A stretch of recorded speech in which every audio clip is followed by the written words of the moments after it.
দক্ষিণকে হারিয়ে আজ আমি কেমন করে গৃহে থাকবো? ওগো ঠাকুর,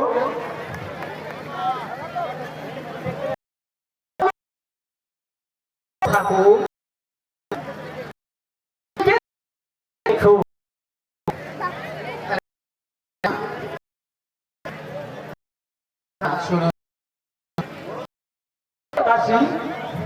তোমার আবার কি কথা?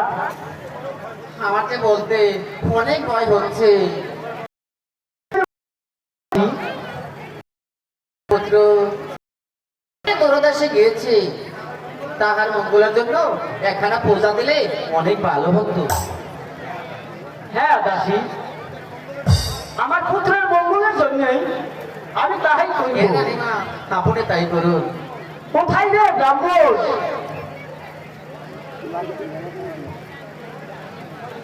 আমায় কি জন্য ডেকেছেন রানীমা? শুনুন ঠাকুর মশাই, গোপনে মনসার নামে একটি পূজা দিতে হবে, পারবে তো? খুব পারবো। আরে পূজা করাই তো এই ঠাকুরের কাজ, তাহলে পূজার আয়োজন করি।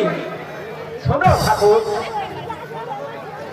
সদাগর মহাশয় যেন কিছুতেই জানতে না পারে, খুব সাবধানে মনে থাকে জানো।